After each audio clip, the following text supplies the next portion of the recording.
What's up, MMO Attack fans? This is Super Zero here, bringing you a first impressions video for The Secret World, an MMORPG published by Funcom. Now, this is an MMORPG that released as a pay-to-play game last summer. However, just a few weeks ago, it made the conversion to buy-to-play. Now, let me go ahead and give you a brief overview of buy-to-play before we jump into this. Buy-to-play simply being you actually have to purchase a copy of the game. You have to purchase a physical copy of the game, but after you do that, there's no subscription fee. Of course, there is a cash shop, things that you can buy in the cash shop, but in terms of content, you're not really restricted to any content already existing in the game. No sort of character customization options or all the character customization options are available to you as well.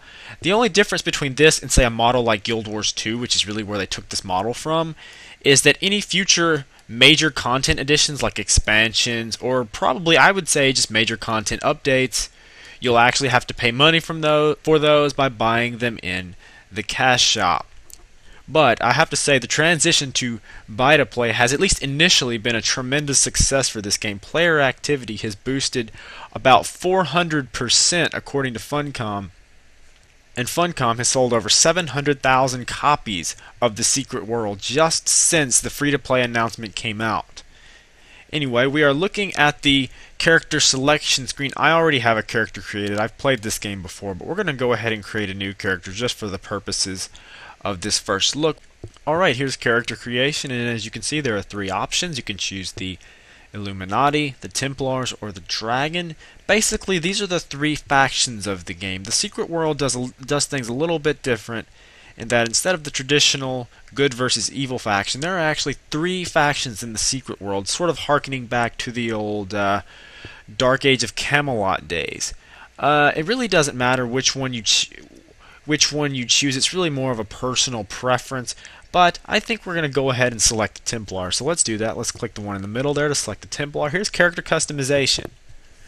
Now, character customization is a bit more in-depth than a more traditional MMORPG. You do have different options in terms of how you want to customize your character in terms of what they're wearing.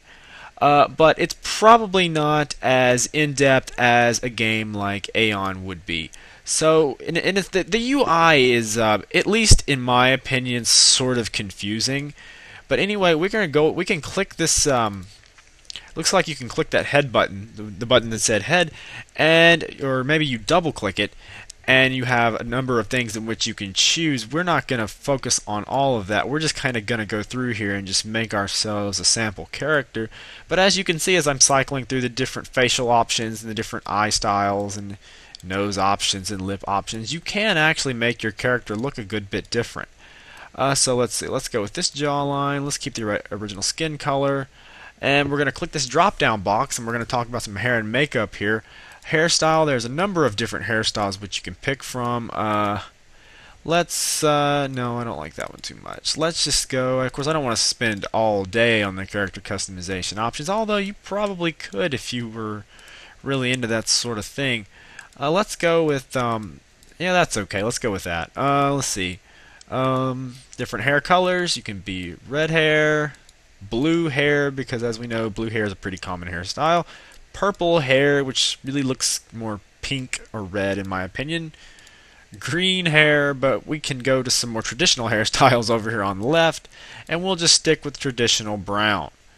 And I think, well, we can take a look at the beard and mustaches, and then other different facial features. As you can see, there's different options for mustaches and beards.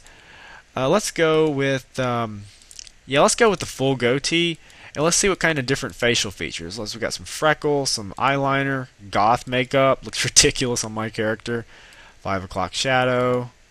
Let's go with shadowed. Okay, it looks like he's got some serious facial hair going on here. Let's double click the outfit option. We can choose different accessories like eyeglasses. We can choose what he's wearing on his chest, his legs, of course, maybe an overcoat and his shoes. So let's go ahead and give him a different style of eyeglasses. I like those.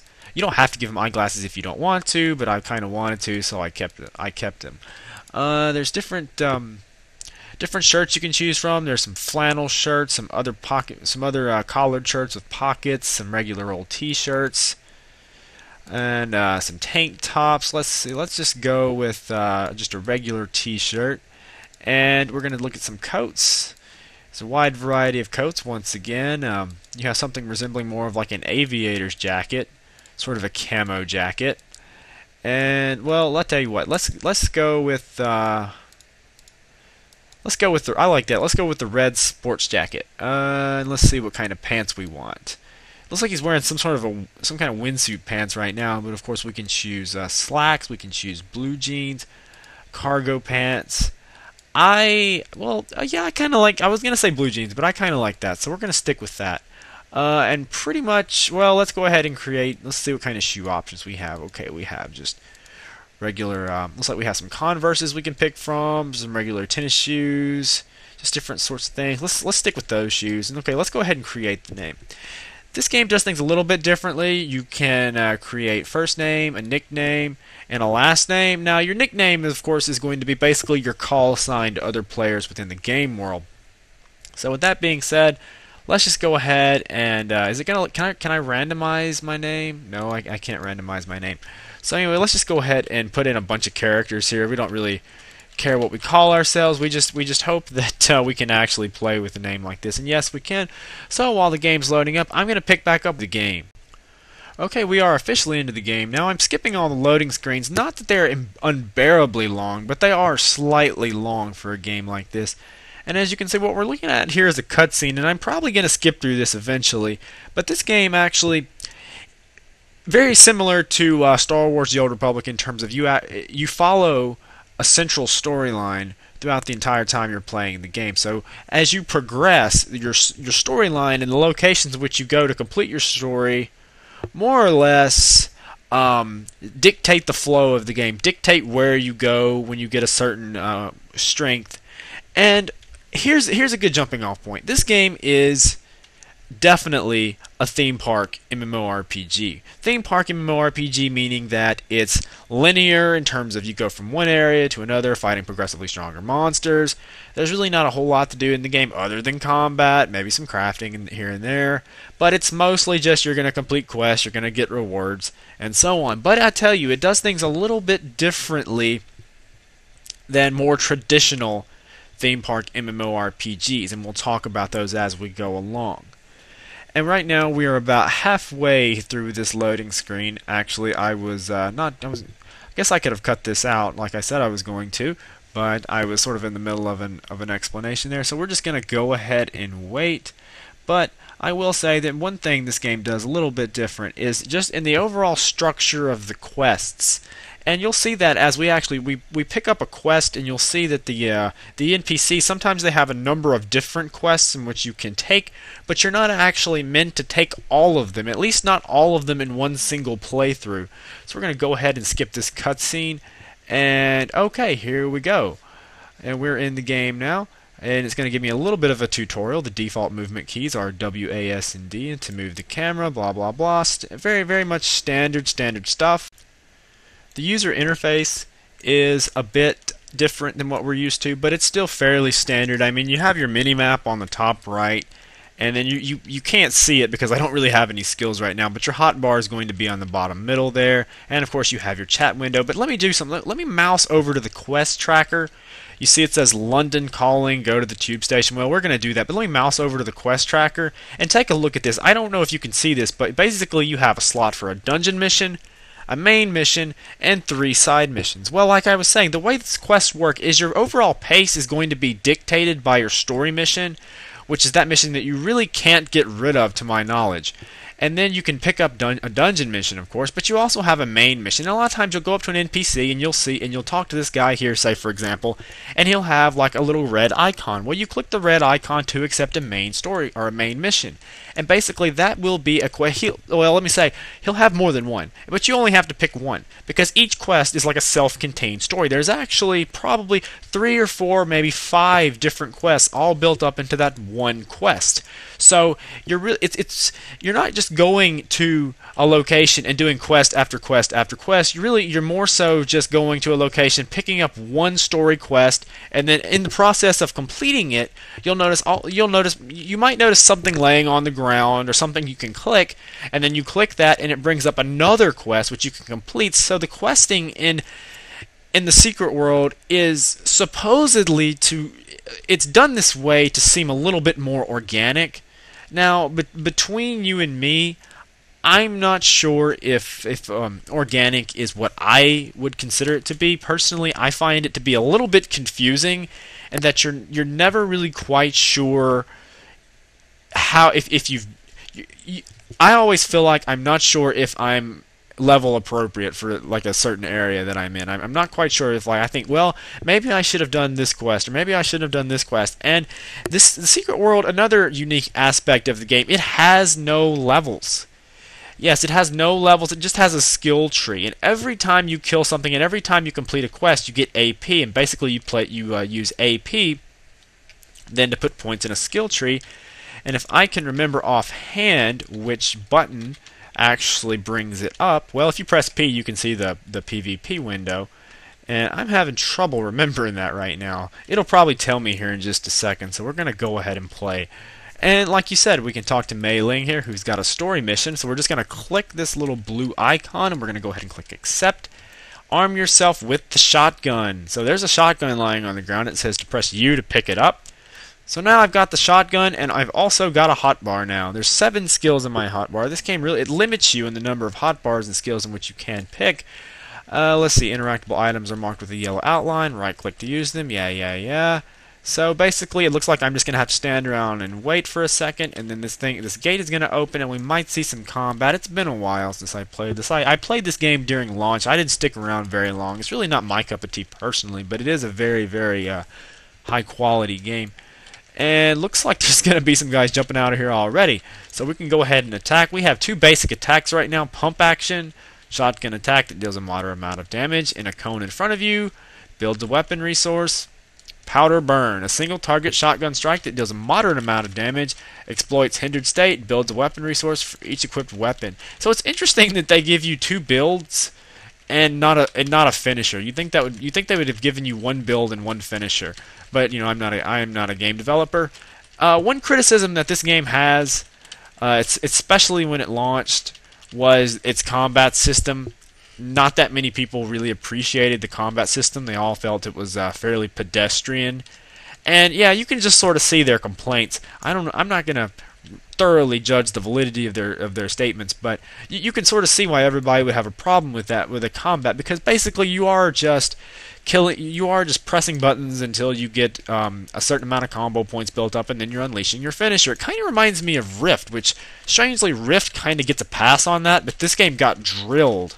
Maybe not so much by the media, but just by MMO fans about how boring and mediocre the combat was.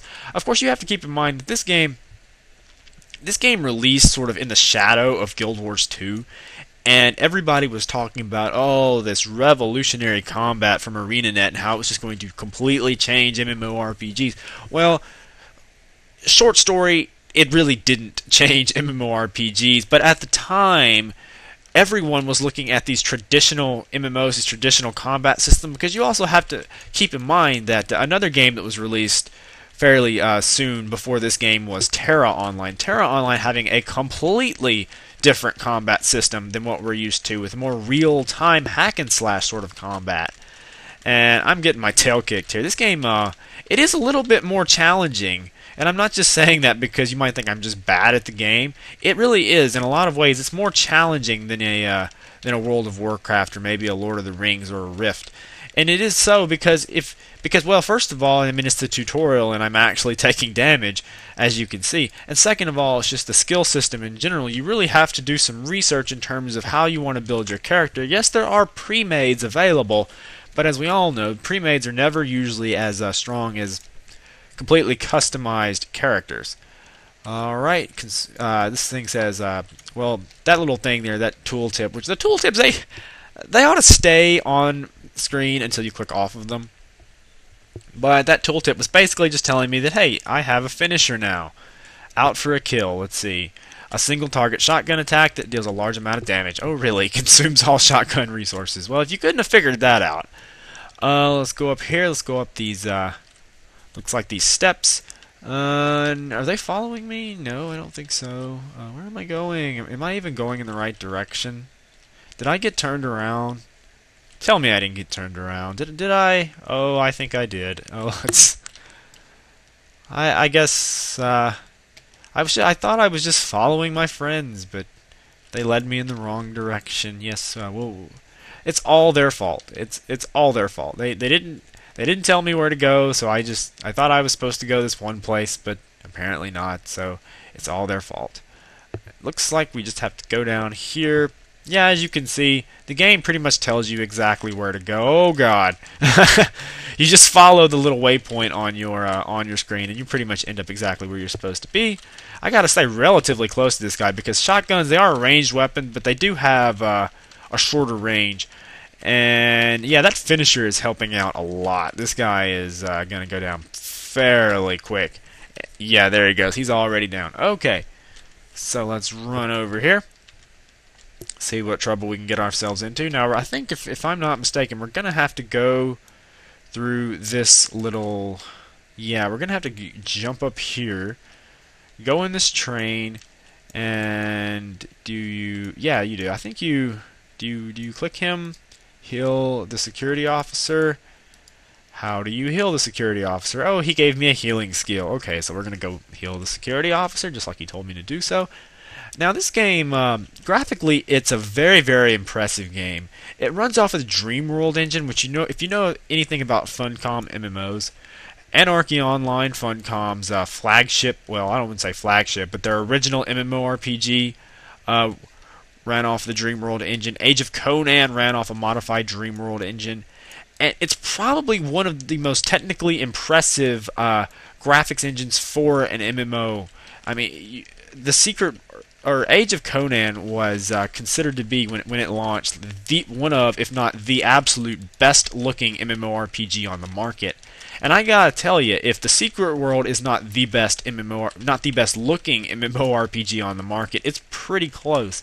And the awesome part about the Secret World is, if you guys were around for the Age of Conan launch, there was a tremendous amount of complaints for the game being borderline unplayable due to performance issues for even people that had high quality computers. Well, it looks like a lot of those issues have been ironed out for the release of the Secret World, and there's not a lot of performance issues to complain about. I mean, yes, this game is it's a system hog, but that's only because it does so much, graphically speaking. I mean, this is not World of Warcraft here. It takes a pretty hefty computer to run this game on max settings. And so, yeah, I mean, I can tolerate a little bit of sluggishness because of that, but it's just not, by no means is it unplayable, and it actually runs very, very well considering the type of graphics you're getting in return.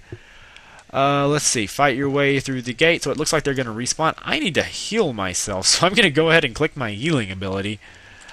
Spring's Blossom, a single target heal. Does it tell me how much it heals for? I don't think it does. So, again, combat is just spamming. Whoa! I'm getting over... Oh, fight your way to the gate. Oh, gotta run away from these guys. I hope I don't die. Fight your way through the gate. Well, I'll tell you what, that's exactly what I'm going to do. I'm just going to run to the gate. I think that's going to work. In fact, I think that's probably what I was supposed to do from the beginning. I think I was supposed to just run all the way to the gate. You might could fight those guys off, and some of you probably do and or have in the past, but we're just going to skip all that. And whoa, what is this? That looks interesting. Yeah, and if you haven't figured out already, if you don't know the Secret World, you can see it's in a modern day setting, but really this game does a lot with conspiracy theories, secret societies, lots of weird sort of hippie, cultish stuff. Like this right here is a good example of that. And I've got to credit the developers for coming up with such an original concept for an MMORPG because, so many MMOs, probably a good 75%, and that's a made up number, but the majority of MMORPGs on the market today are all fantasy based. And if they're not fantasy based, well, then they are simply sci fi based, like Star Wars The Old Republic or a game like that. Skills tutorial. Okay, now it's going to tell me about my skills. Increasing skill ranks enables you to use weapons and talismans of higher quality levels. Equipping gear of higher quality is necessary to be able to fight stronger monsters.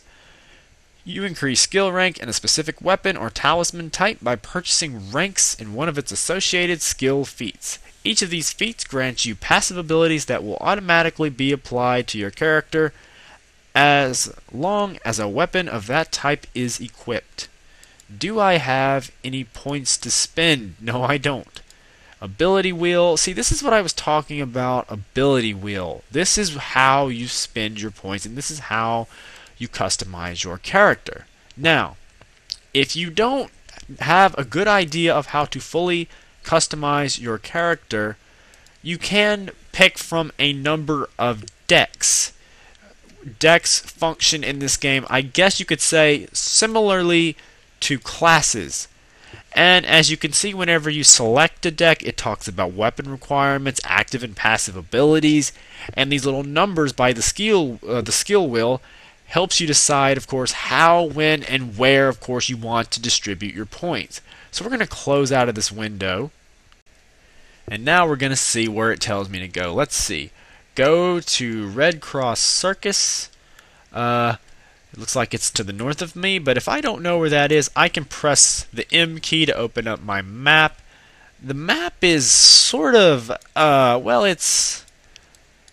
it's immersive in a sense because it kind of fits the setting, but then again, it's kind of boring looking. It's just sort of plain. It's just a map. I mean, it's just a map overlaid on top of the actual game. So it's nothing impressive. It's just like a giant JPEG that you can scroll like up and down on. So we're gonna go to that blue X, that light blue X. That's where we have to go. And I'm pressing the M key, but it wasn't working.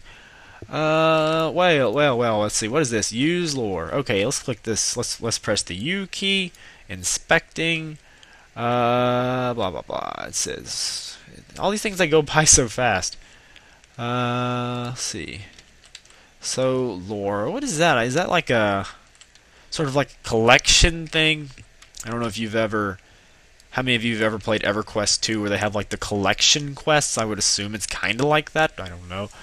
Temple Court. You see, we got an achievement for exploring this area. This game has achievements, and I really do. I like MMOs that have achievements. I'm not really that much of an achievement hog, but especially in World of Warcraft, it really gives you something else to do in-game wise other than raid. So let's see, we're almost in there, and if I'm not mistaken, this is really where I choose my weapon. So let's see, do I go in here? Is this where I'm supposed to go? Yeah, let's talk to this guy. Well, actually, no, let's skip the cutscene. Enter the Crucible. The Crucible, of course, being this little door here. So let's click the door. There we go. Do you want to enter the Crucible? Yes, I do. Okay, here we are in the Crucible. We're going to go talk to this little NPC right here. And he's going to ask us to choose between certain weapons. Let's see what he has to say. Okay. So, here is a pretty important point in the game. This is basically where you choose your very first weapon. The first part of the game was just a little taste of what you can do, but you can pick an assault rifle, pistols. I don't really care for the pistols very much. I tried those in the beta. The shotgun, I love the shotgun. I'm partial to the shotgun. And over here, you can choose Chaos. This is your if you wanted to be a caster, Chaos focus, Blood Magic, Elementalism focus, And there are melee weapons that you can choose from, like swords, but I don't quite think I know where they are. Maybe they're over here, but I don't think so. Oh yeah, they are over here. I just they weren't showing up. So yeah, we can pick from a blade, a hammer, and fist weapons. But who wants to do all that? Who wants to pick a melee weapon in a game set in a modern setting? And I'm sure there's tons of people that do, but we don't. So we're going to go ahead and pick the assault rifle. The assault rifle is a weapon that I am unfamiliar with. I'm not really used to the assault rifle. But after doing that, we got some AP. Press the I key to open your inventory. You can right-click items or drag them into slots. Same stuff. So we're going to go ahead and click this button, and we're going to automatically equip it. Looks like we've got some starter armor. So we're just going to go ahead and equip all of this stuff. And well, can I not equip the talisman? I don't guess. Oh yeah, okay, there it goes. And as you notice, after equipping all of that, I didn't. My character's appearance did not change. Yeah, that's one thing you're either gonna love or hate about this game. Again, look at you. You're not wearing armor. So of course, if you get like an item upgrade, it's not going to change your appearance because you're not wearing any kind of magical armor. You're just wearing street clothes. You go to a store in game and buy some street clothes, or you complete a certain mission and you get a certain you get a certain clothing item, or you buy clothing from a cash shop.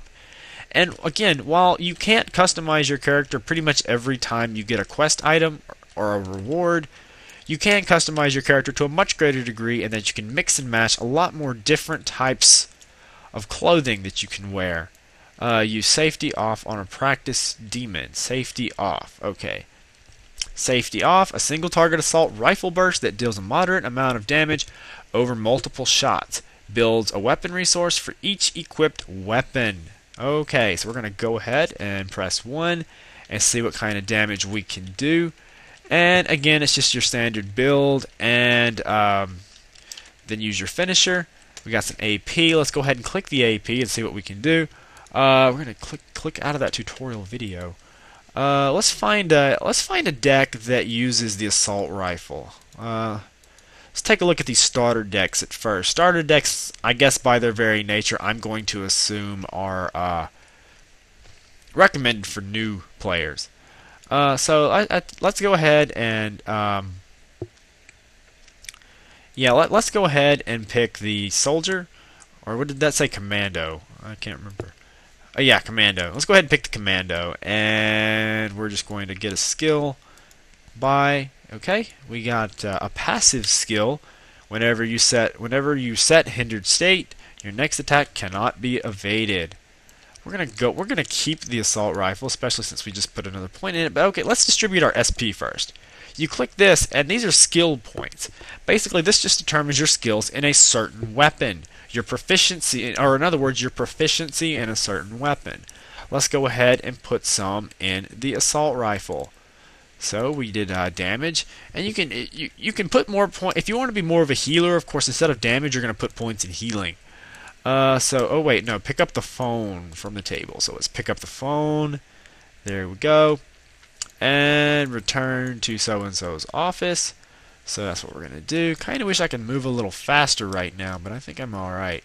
So we're going to jump over this table, because that makes sense, right? You know, just jumping around all over the room. And we're going to open the door. Using the door. There we go. Do you want to return to Temple Hall? This will finalize your starting weapon. Yes. Okay. Now that we've done that, we have to return to that guy's office, and that is right over this way, I believe. So let's see. Where is his office? Shop? No, it's not it. What's all this? Open shop.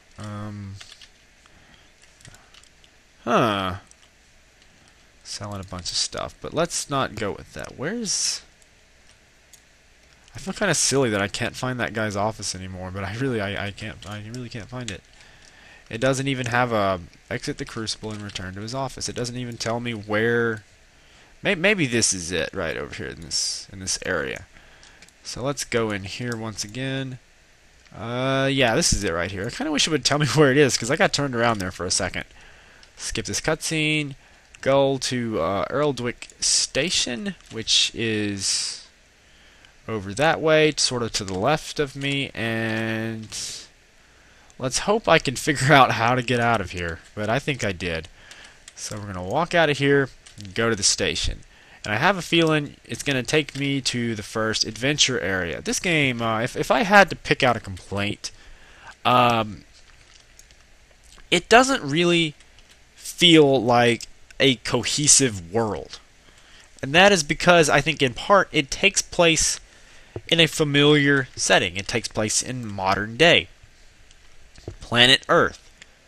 And a very small portion of modern day planet Earth. Of course, you don't have access to the entire planet to adventure in, unlike a game like World of Warcraft or a similar game which you have access to the entire world. Of course, the game world, but you have access to every area.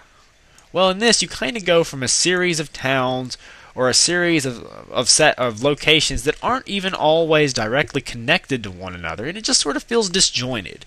It really feels like you're going from one level to another level in a video game, and that's never really... I don't like MMO... Personally, I prefer MMORPGs that feel like a cohesive game world. Entrance to Agartha. Yeah, okay. Travel to Agartha, yes. Agartha here is pretty much...